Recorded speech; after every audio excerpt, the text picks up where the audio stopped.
menarik dan terupdate seputar selebritis tanah air untuk Anda. Dan inilah berita selebritis selengkapnya. Berita pertama datang dari artis cantik Laudya Chintya Bella, mantap tinggalkan dunia entertainment. Nama artis Laudya Chintya Bella memang sudah lama tak muncul di layar kaca. Apalagi saat ia memutuskan untuk hijrah dan mengenakan hijab pada 2015 lalu. Diakui Laudya Chintya Bella bahwa ia memang sudah meninggalkan dunia entertainment. Ia pun berharap film Buya Hamka menjadi karya terakhirnya. Kini mantan kekasih Raffi Ahmad itu mengaku sudah mantap meninggalkan dunia entertainment dan tengah sibuk memperdalam ilmu agama. Ia berharap pilihannya ini menjadi jalan yang terbaik dan istiqomah di jalan Allah. Berikut wawancara dengan Laudya Chintya Bella. Nggak tahu ini udah lama banget ya nikah. Sama apa? Aku nggak datang ke acara yang ramai seperti ini gitu. Jadi ya mudah-mudahan Allah melurusi niat kita. Mudah-mudahan memang semoga Allah kasih keberkahan di acara ini dan di tujuan kita untuk launching aplikasi Kolbi.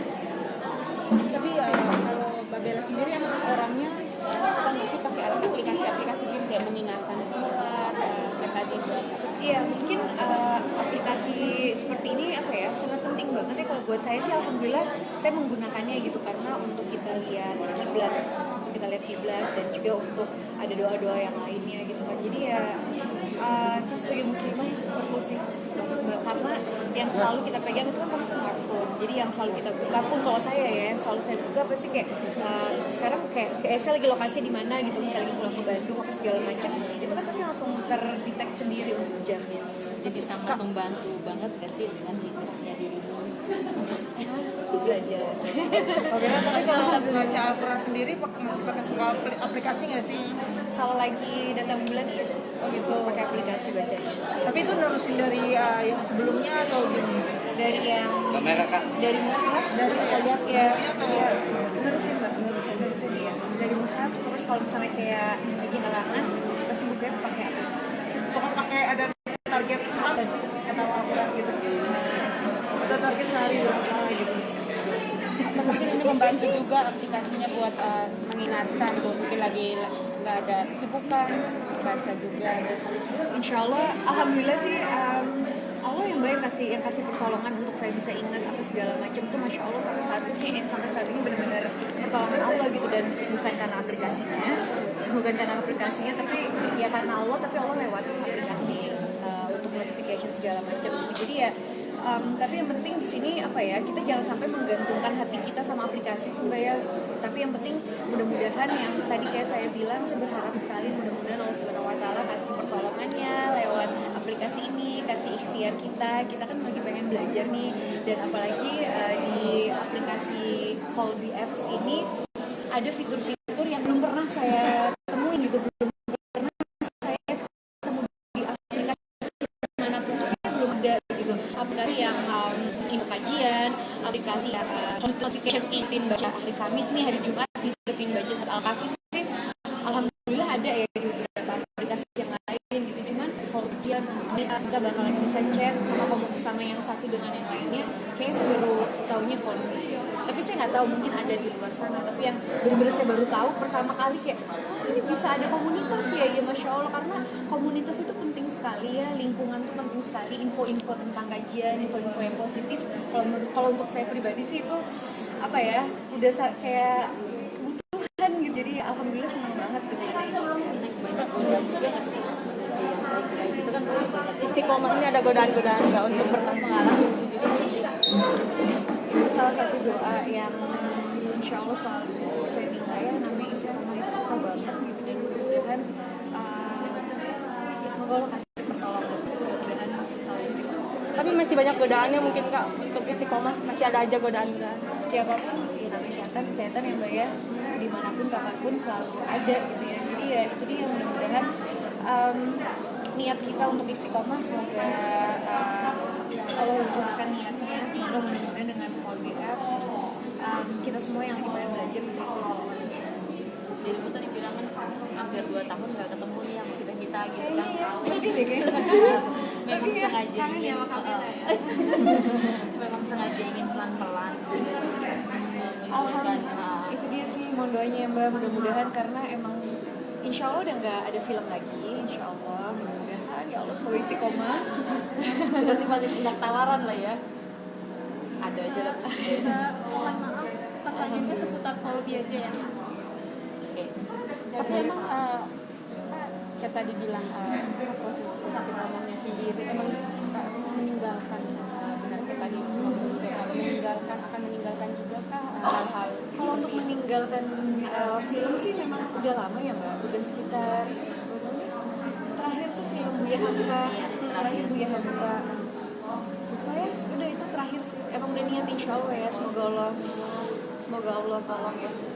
Semoga film terakhir benar-benar Buya Hamka.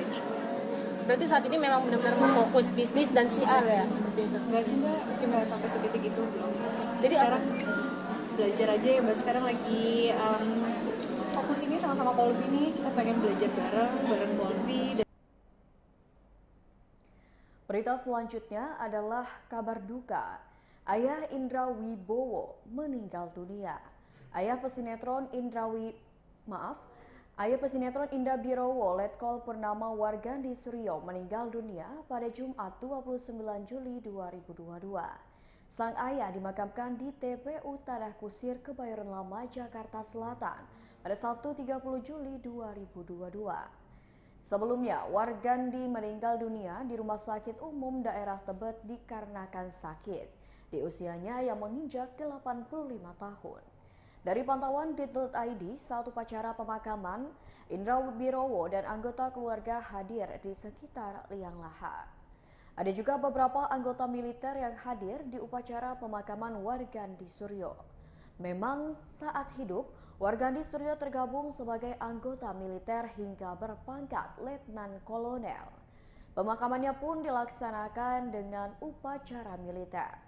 Upacara pemakaman dipimpin oleh Inspektur Upacara bernama Ade Tatang Hadirat.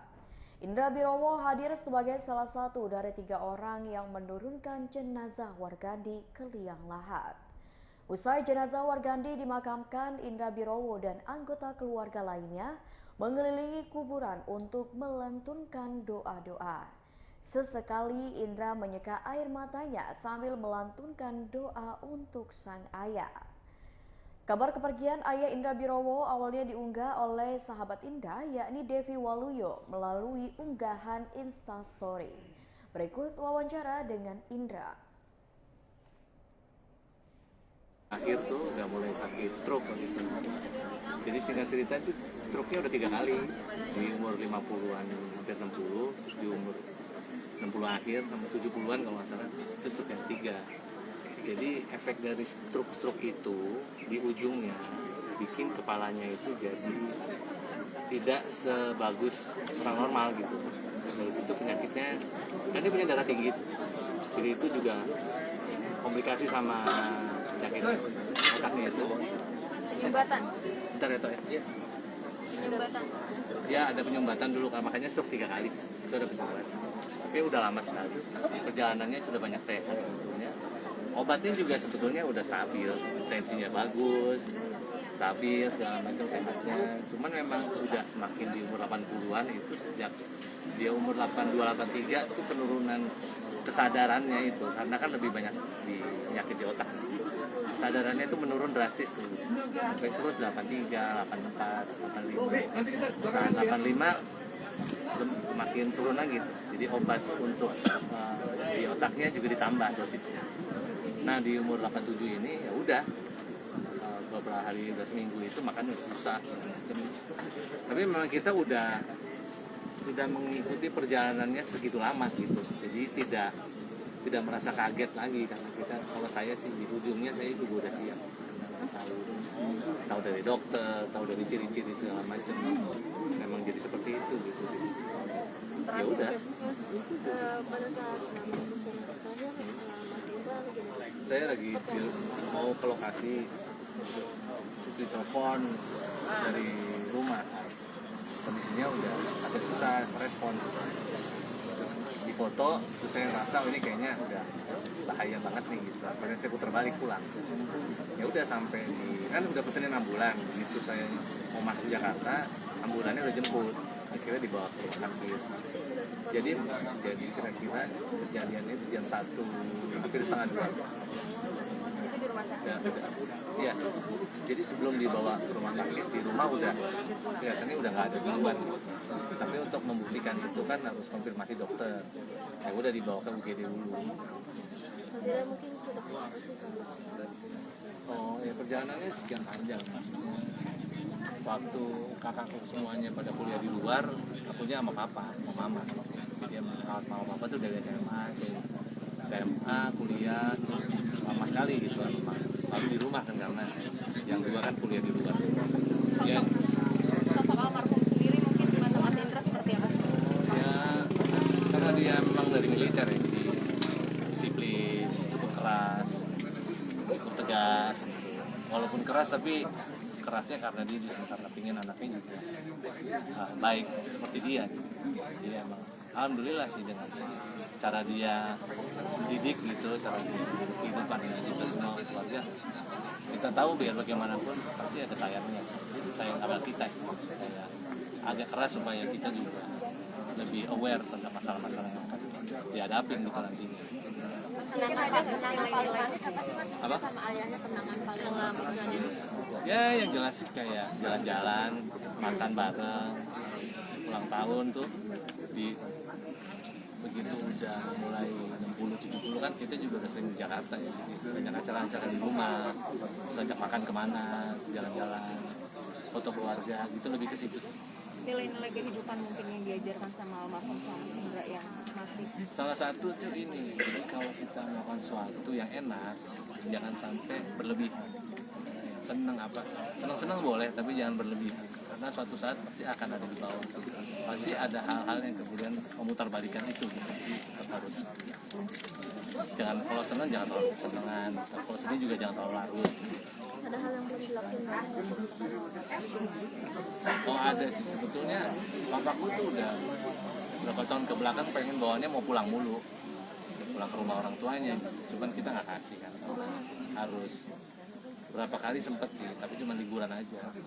Kita lebih banyak di Jakarta kan. Pulang kemana itu? Ke Slawi. Satu dua tahun apa sih? Itu aja sih. Ada firasat. Ada, jadi bulan lalu saya mimpi ketemu Pak tapi masih muda. Ketawa aja sih ya. Saya pikir oh sehat nih. Cuman ya udah berasa sih, morning dari dulu. Karena udah ada pengalaman segala macam, tahu karena kan tua kan dokter. Berita selanjutnya, Hotman Paris diduga ikut campur perkara Razman dan Richard Lee. Razman Arif Nasution mengakui bahwa dirinya kini tengah bersiteru dengan mantan kliennya Richard Lee. Pengacara berusia 51 tahun ini kemudian menduga adanya campur tangan Hotman Paris terhadap perseteruannya dengan Richard Lee. Razman menduga bahwa Richard Lee dan Hotman Paris bersekutu untuk mencoreng nama baiknya. Pasalnya, Hotman Paris juga merupakan salah seorang yang kini juga tengah bersiteru dengan Razman Arif Nasution. Dugaan ini bukannya tidak berdasar, sebab Razman melihat adanya kedekatan antara Hotman Paris dan Richard Lee. Sebagai informasi, Dr. Richard Lee melaporkan Razman Arif Nasution ke pihak berwajib atas dugaan penipuan dan ijazah palsu. Richard Lee mengaku merasa menyesal dan merasa ditipu karena sebelumnya pernah menunjuk Razman Arif Nasution sebagai kuasa hukumnya. Menurut Richard Lee, keaslian dan keabsahan ijazah Razman tidak jelas sehingga ia merasa sakit hati karena telah ditipu. Berikut wawancara dengan Razman Arif Nasution. Bang, sini bang. Mari. 1, 2, 3. Oke. Bang Rasman. Ini dong. Ini bang. Gusti, tolong tisu. Tas kacamata saya.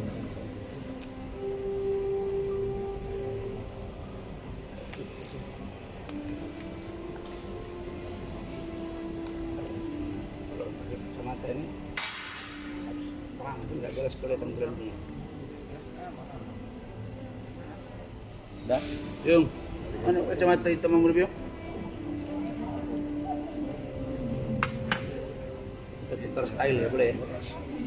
Jangan dikira kita takut sama mereka.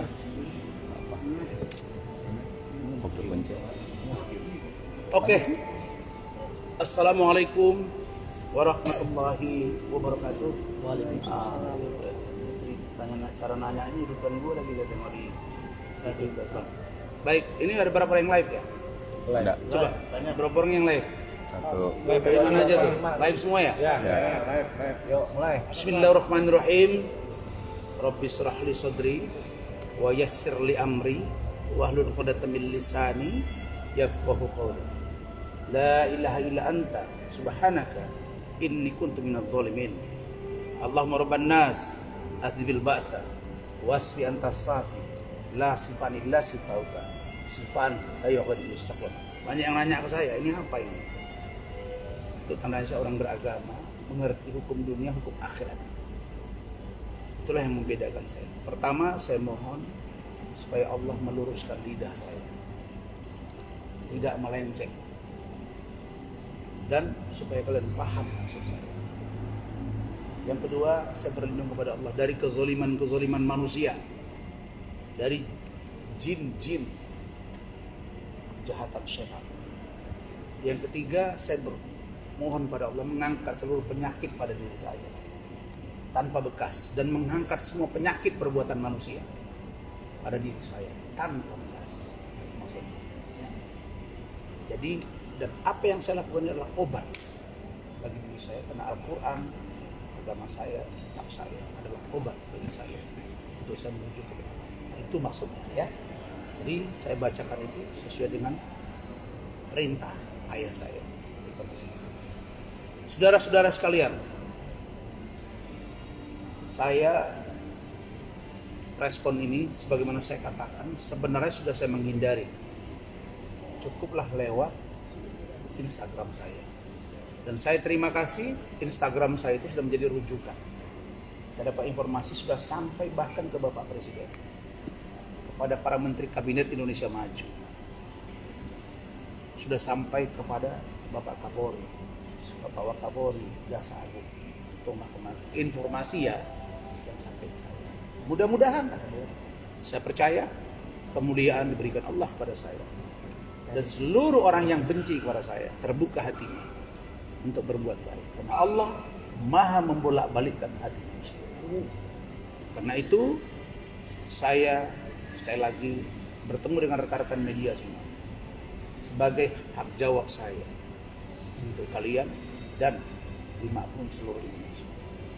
Cuma ke depan sebaiknya lewat kalian semua, saya berharap kurangilah pemberitaan tentang saya. Cukuplah sudah. Ini sudah akhir bulan 7, Pak. Bapak Ibu sekalian, besok bulan Agustus, saya sudah bilang, ini sudah 8 bulan. Kalau kali 30 hari, sudah berapa ratus episode, Pak. Kalau dia sinetron. Jadi, angkatlah figur-figur yang lain. Jangan saya. Karena prinsip hidup saya dan Al-Quran, tidak satu pun yang terjadi terhadap diri hamba dan makhluknya oleh Allah, termasuk daun yang jatuh dari pokoknya, semuanya atas izin Allah. Jadi apapun perencanaan kalian, wahai manusia-manusia, wahai orang-orang yang mungkin iri kepada saya, dengki kepada saya, hasad karena keberhasilan saya, kalian tidak akan pernah berhasil. Karena kalian punya perencanaan Allah yang menentukan. Jadi apa yang saya terima hari ini adalah takdir saya, dan saya hanya menjalankan proses itu. Karena itu saya berharap bukalah pintu hati kalian semua. Saya mau tanya sekali lagi, salah apa saya kepada Bapak Irjen Pol Purnawirawan Riki Sitohang? Bang, tolonglah abang jawab. Salah apa Razman Arif sama abang? Saya hanya kritik abang. saya sedikit tersinggung kepada Abang. Karena Abang berbicara di podcast Uya-Uya, di preskon bersama dengan Farhad Abbas, Richard Lee, Dennis kalau ada di situ. Berita selanjutnya datang dari penyanyi cantik Raisa, miliki hobi mengoleksi lipstik. Penyanyi Raisa mengungkapkan fakta menarik tentang dirinya baru-baru ini. Raisa yang selalu tampil cantik saat manggung itu mengakui sangat suka untuk mengoleksi lipstik. Mulai dari lip balm, lipstik, lip cream hingga lip tint. Istri dari Hamis Daud itu menyebut koleksi lipstiknya telah memenuhi satu laci pribadi miliknya. Tak menampik bagi Raisa, dirinya sangat menyukai aneka produk kecantikan bibir. Bahkan lipstik merupakan barang yang tidak boleh lupa dibawa dalam setiap aktivitasnya sehari-hari. Raisa juga kerap membeli produk dengan jenis warna yang telah ia punya sebelumnya. Berikut wawancara dengan Raisa. Kayak ketemu sebulan sekali itu udah kayak tanggal segini kok, aduh tapi nggak bisa, ini pagi breakfast deh, kayak susah banget gitu. Tapi sekarang alhamdulillah kita jadi bisa hangout bareng, ngerumpi makeup bareng sambil kerja bareng bikin brand juga. Jadi kalau ketemu juga nggak selalu ngomongin kerjaan sih, kita bener-bener update 20% kehidupan juga aja. ya. Kita sisanya update kehidupan. Iya benar. Kak, mau follow up soal tadi dong yang kemasannya kan udah pakai ini ya, plastik recycle. Nah, kedepannya apakah juga akan ada customer minta untuk mengembalikan kemasan atau mungkin secara produksinya juga sebenarnya sudah environmentally responsible atau gimana? Yes, jadi kita kan salah satu klaim kita kan kita clean. Nah clean itu juga selain dari ingredientnya, tapi cara pembuatannya juga clean gitu loh. Jadi ini sama sekali tidak tidak merusak lingkungan maupun merusak merusak kulit, merusak kulit. Tapi pokoknya tidak merusak diri, tidak. Aku kayak harus belajar lagi, terus makeup, tapi intinya itu safe dan tidak merusak. Nah kalau misalkan untuk pengembalian produk sendiri, kita kan emang masih ada waktu nih dari kita launching sampai produk itu habis. Itu kan kita masih ada beberapa bulan lagi. Jadi itu memang menjadi next project kita, gimana caranya consumer nanti ngembalin lagi ke kita. Cuma kan karena kita memang belum ada offline store, jadi kita masih harus mikirin itu tuh dengan Dropbox atau kayak gimana. Iya, jadi itu masih sesuatu yang di-planning sih, tapi udah ada banget di pikiran. Itu jadi part of roadmap ke depannya ya? Yes, pastinya. Soalnya ya kita di waktu semenjak pemakaian pertama sampai produk itu habis kan kita masih ada beberapa bulan. Jadi mudah-mudahan by the time consumer udah mau nge-recycle produknya, kita udah come up with a plan. Mbak Yulia tadi kan bilang kalau produk ini tuh Mbak Yaya banget ya. Jadi menurut Mbak Yaya sendiri, tipe makeup yang Mbak Yaya banget itu seperti apa sih? Tipe makeup yang aku banget itu adalah enhancing.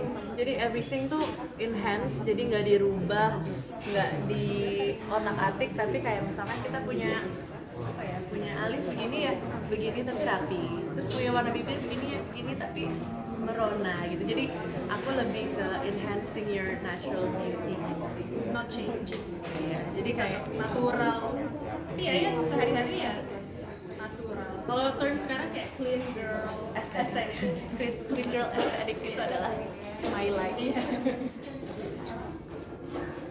Kalau makeup sendiri yang emang bisa kalau disuruh milih dari untuk makeup Gitu. Itu kayak ketemu sebulan sekali itu udah kayak tanggal segini kok, aduh tapi nggak bisa, ini pagi breakfast deh, kayak susah banget gitu. Tapi sekarang alhamdulillah kita jadi bisa hangout bareng, ngerumpi makeup bareng sambil kerja bareng bikin brand juga. Jadi kalau ketemu juga nggak selalu ngomongin kerjaan sih, kita bener-bener update 20% kehidupan juga aja. ya. Kita sisanya update kehidupan. Iya benar.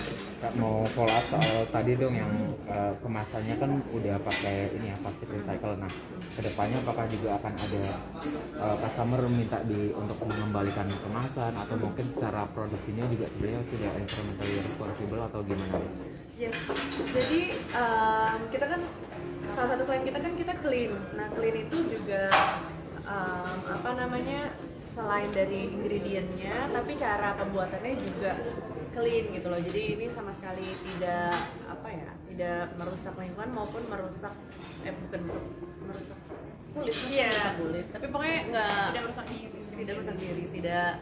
Aku kayak harus belajar lagi terus makeup, tapi intinya itu safe dan tidak merusak. Nah kalau misalkan untuk pengembalian produk sendiri, kita kan emang masih ada waktu nih dari kita launching sampai produk itu habis. Itu kan kita masih ada beberapa bulan lagi. Jadi itu memang menjadi next project kita, gimana caranya consumer nanti ngembalin lagi ke kita. Cuma kan karena kita memang belum ada offline store, jadi kita masih harus mikirin gitu tuh dengan Dropbox atau kayak gimana. Iya, jadi itu masih sesuatu yang di-planin sih, tapi udah ada banget di pikiran. Itu jadi part of roadmap ke depannya ya? Yes, pastinya. Soalnya ya kita di waktu ini Berita selanjutnya datang dari Nindi Ayunda datangi kepolisian di malam hari. Nindi Ayunda akhirnya memenuhi panggilan kepolisian atas kasus penyekapan dan pemukulan terhadap mantan supir Nindi Ayunda Sulaiman. Hal tersebut juga telah dikonfirmasi langsung oleh Kasih Humas Polres Jakarta Selatan, AKP Nurma Dewi.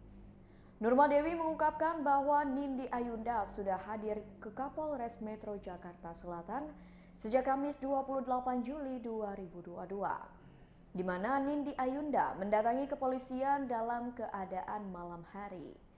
Nindi Ayunda juga telah memberikan keterangan atas kasusnya. Seperti yang diketahui, sudah 3 kali Nindi Ayunda mangkir dari panggilan kepolisian.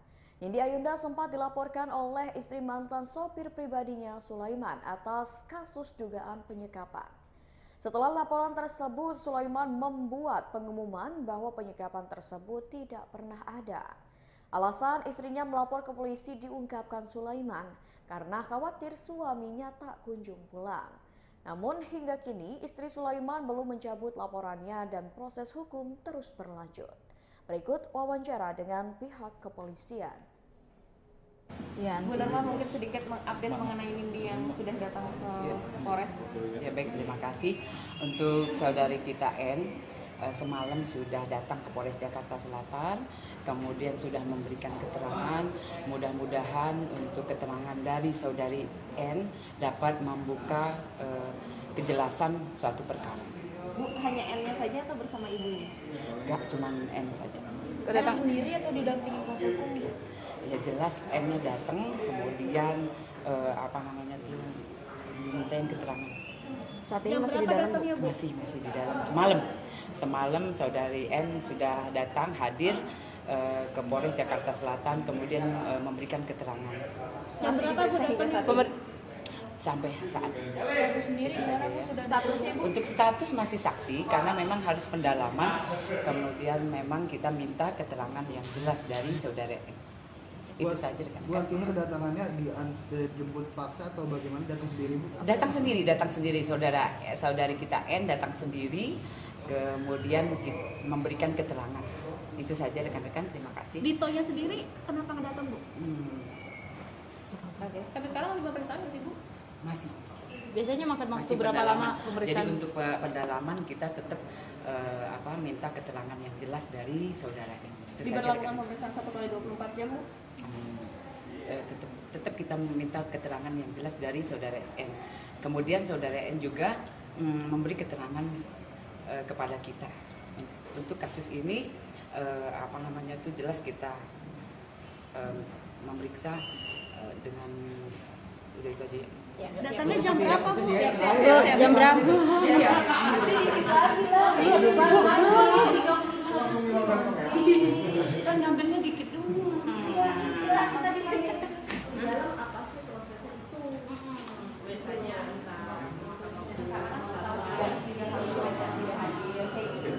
Oh itu aja ya. Iya Bu. Ayo Bu. Dari pertama loh. Itu aja. Maksudnya ulah nyambung pertama kali datang nggak datang. Iya begitu. Jadi kita panjangin gitu. Kita ulang lagi. Makanya nanti diem dulu di sini dan kemana-mana. Lalanya cowok itu. Bicara geseran in frame. Oke, 3, 2. Ya, Ibu mungkin prosesnya saat ini. Iya, jadi prosesnya untuk sekarang saudari N kita dimintain keterangan ya untuk sementara kejelasan apa-apa saja yang bisa diberikan oleh saudari N ke kita, baik itu kejadian atau cerita suatu perkara yang itu yang kita butuhkan karena untuk pendalaman suatu kasus untuk diperjelas. Ini kan setelah tiga kali pemanggilan tidak hadir, akhirnya hadir hari ini. Mungkin ada proses-proses yang berbeda atau seperti apa? Iya, terima kasih untuk saudari N juga sudah hadir ya tanpa kita menjemput atau membawa, itu yang kita sangat berterima kasih dari pihak Polres Jakarta Selatan dan memberikan keterangan ke kita untuk suatu kasus. Udah Mbak, saudara N sendiri apa bawa bukti buat pembantahan Bu atau bagaimana? Jadi saudari N juga kita sekarang kita masih proses memberikan keterangan dan kita meminta keterangan yang jelas dari saudari N. Bu, sedikit mengulas pemanggilan dari pihak Polres terhadap saudari N mungkin seperti apa sih? Ya, jadi pemanggilannya mungkin rekan-rekan sudah tahu dari mulai pemanggilan pertama, kemudian pemanggilan kedua, kemudian ya sudah kita terbitkan untuk perintah membawa, tapi saudari N sendiri datang semalam ke Polres Jakarta Selatan untuk memberikan keterangan. Jadi itu untuk sementara kita tetap dalami. Kira-kira sampai kapan dijual? Ya, untuk sementara kita minta dulu keterangan dari saudari N. Ibu kemarin Bu, ada penjelasan nggak sih Bu kenapa tidak hadirnya selama ini selama dipanggil? Ibu kemarin datangnya sore, pagi, malam. Semalam saudari N sudah datang. Malam ya berarti. Jam berapa Bu? Oke. Terima kasih Bu. Berarti malam ya? Malam. Iya. Dia nggak mau dari. Baiklah Tribuners, itulah berita selebritis bersama dengan saya Mutiara. Jangan lupa untuk terus saksikan YouTube Tribun Lampung News Video, Facebook Tribun Lampung, Instagram @tribunlampung dan TikTok @tribunlampung untuk informasi terupdate lainnya. Selamat sore dan sampai jumpa.